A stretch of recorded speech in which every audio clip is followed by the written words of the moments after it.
न घनेरे। मैंने क्यों सुप्रीम कोर्ट का जिक्र किया?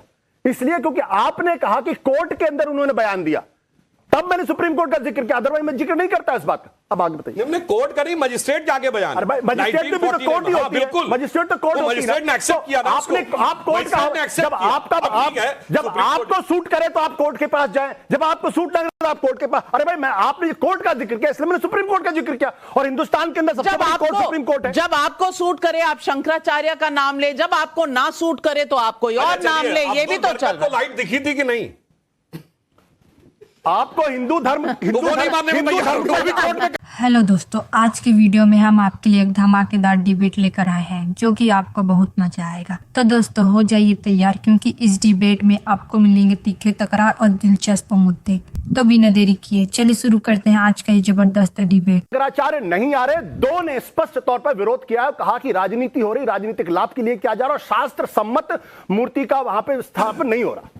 चलिए, फैक्चुअल सिचुएशन ये है कि कांग्रेस पार्टी ने कहा चारों खिलाफ है, अब दो खिलाफ है, और फैक्चुअल सिचुएशन ये भी है कि उन्होंने कहा हम अभी नहीं जा पा रहे, हम बाद में जाएंगे, अभी जाना नहीं हो पा रहा। देखिए, मैं ये भी बात बता दूं, शंकराचार्य हमारे यहाँ इतनी उच्च अथॉरिटी माने जाते हैं कि वो किसी भी भूमि पूजन अथवा शिलान्यास या कितने मंदिरों की प्राण प्रतिष्ठा में आए वो पहले बता दें। और जब शंकराचार्य जी का आप कोट करते हैं तो निश्चलानंद जी का वो भी स्टेटमेंट कोट करिए, उन्होंने पूरी बात कही है कि मैं कम से कम ये कहता हूं कि मोदी सनातनी हिंदू है, इसलिए वो अयोध्या में जा तो रहे हैं, अन्यथा अगर वो सेकुलर होते तो जाना ही अवॉइड कर देते। ये सेंटेंस क्यों गायब कर देते हैं? और दूसरा, मैं पार्टी के अंदर कहता हूं, ये बताइए, ये कल की पीठाधीश्वर हैं, ये धर्माचार्य हैं, इनसे बड़ी अथॉरिटी किसकी है कांग्रेस पार्टी में?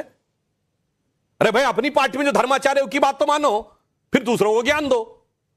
तो अपने में तो मान नहीं रहे हैं और दुनिया भर को ज्ञान देने का प्रयास कर रहे हैं। अब जो आशुतोष जी ने कहा, मैं बिल्कुल टेक्निकल बात बताता हूं। देखिए, कोर्ट अगर कहेगा तो कोई कोर्ट यही बात कहेगा, मगर मैंने स्टेटमेंट कोर्ट किया, मैं आपको बताना चाहता हूं। 27 दिसंबर 1963 हजरत बल की मस्जिद में, जहां माना जाता मोहम्मद साहब का बाल रखा हुआ है, मुई मुकद्दस, ये खबर उड़ी कि वो बाल चोरी हो गया है। श्रीनगर से लेके लखनऊ से लेके हैदराबाद तक दंगे हो गए। उसके बाद सरकार ने कहा नहीं साहब, वो नहीं हुआ है, वो बाल यथावत है। अब बात आई कि वो बाल कैसे माना जाए। जवाहरलाल नेहरू प्रधानमंत्री थे। अब क्या हुआ? कहा साहब हम इसकी टेस्टिंग करा देंगे, हम कार्बन डेटिंग करा देंगे। कुछ नहीं, ये तो मजहबी मामला है, तो हमारे मुल्ला मौलवी तय करेंगे।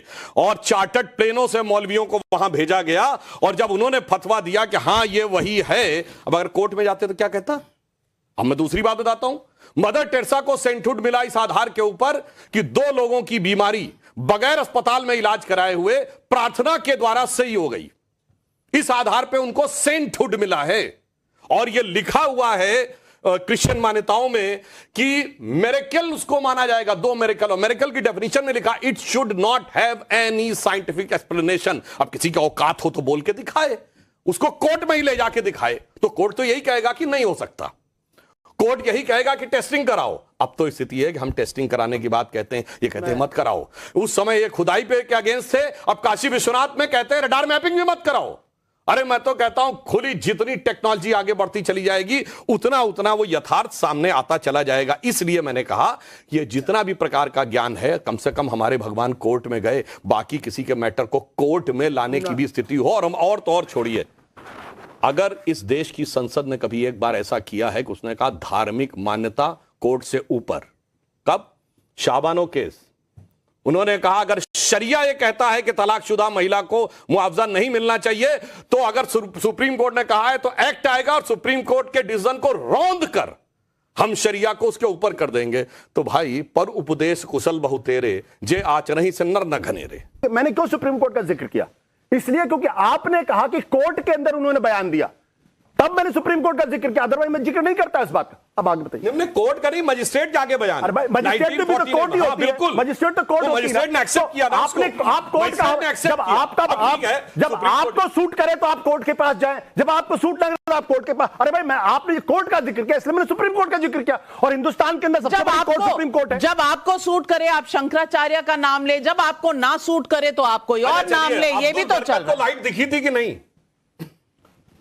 आपको हिंदू धर्म वो नहीं मानने में तैयार, वो भी कोर्ट में कहा गया है। ये वो बड़ी कोर्ट में अजीब बात कहा नहीं है। देखी। हिंदू धर्म का जिक्र बिना अब्दुल बरकत के नहीं हो सकता, बिना शरिया के नहीं हो सकता, बिना शाहबानों के नहीं हो सकता।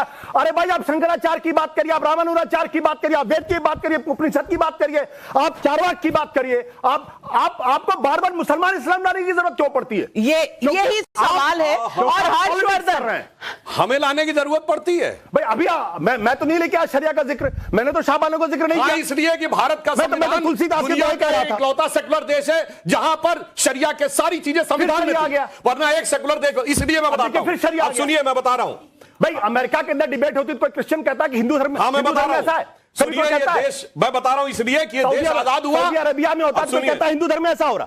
अरे भाई, आप इतनी ज्यादा ऑब्सेस्ड, आप हिंदू धर्म के बारे में बात करिए। मैं जवाब दे रहा हूं इसलिए कि जब ये देश आजाद हुआ, दो तो बने मुस्लिम देश और इंडिया बना पार्शियल मुस्लिम देश। अदरवाइज मैं चुनौती से कहता हूं, एक सेकुलर देश बताइए जहां पर सब्सिडी और ये चीजें होती हो। इसलिए आज हम उसको ट्रू सेकुलर देश बता रहे हैं, तो आपके पेट में दर्द हो रहा है। इसलिए आप कह रहे हैं वो भाई, जब जवाहरलाल नेहरू गलती करे तो आरएसएस ने क्या किया? कौन सा आंदोलन किया? कितने लोग फांसी पे चढ़े? कितने लोग उपवास किया?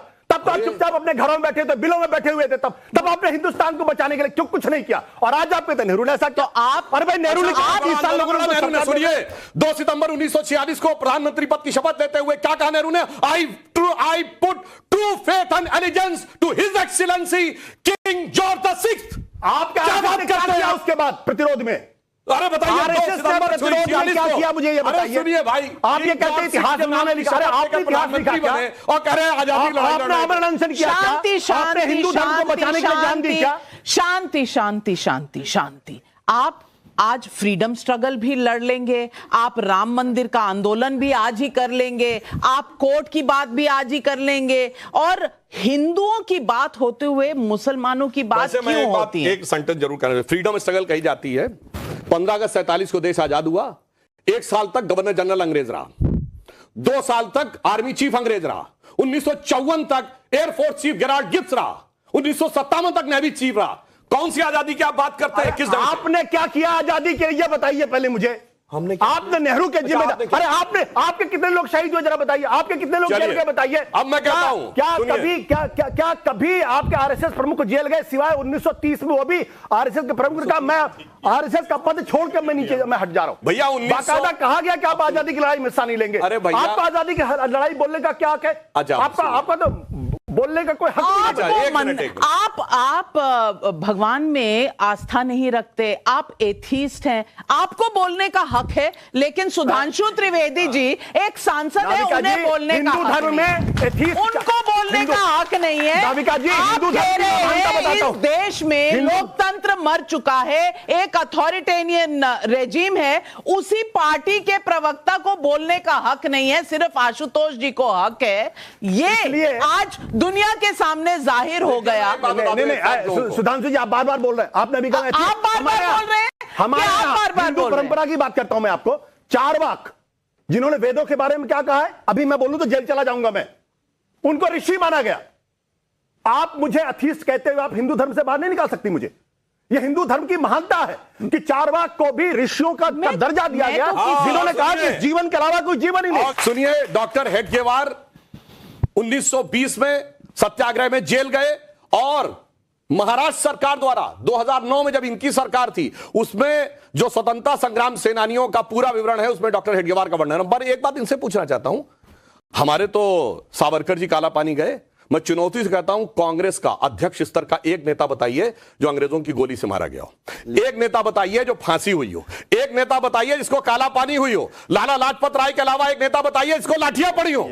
वाह भाई वाह, मतलब न फांसी हुई, न गोली खाए, न काला पानी हुई, और बल्कि कैसे जलवाए जलाल से जेल में रहते थे, अहमदनगर किले में रहते थे। नेहरू जी का फुट पड़िएगा, उन्होंने कहा वॉलीबॉल खेलने के लिए भी था, वो रसोइया भी था, और वो किताब लिखने के लिए वो भी आजादी के बारे में, महापुरुषों के बारे में इतनी घटिया बात कहने का, घटिया नहीं, कंप्लीट वर्षों जवाहरलाल नेहरू ने खुद लिखा हुआ है। क्या बात कर रहे हैं आप? इस्तेमाल नहीं करता। चलिए, आजादी के महापुरुषों के बारे में आप महात्मा गांधी के बारे में अब आंदोलन नेहरू के बारे में सुनिए, 1948 में शिमला में माउंटबेटन के परिवार के साथ छुट्टी मना रहे थे, जाकर एक भी चेक कर लीजिए, और हा करके हाथ भी रहे थे, आंदोलन लड़ रहे थे। तो दोस्तों आज की डिबेट यहीं खत्म होती है। हमें उम्मीद है कि आपने इस डिबेट का पूरा आनंद लिया होगा। अगर आपको वीडियो पसंद आया हो तो इसे लाइक और शेयर करना ना भूलें।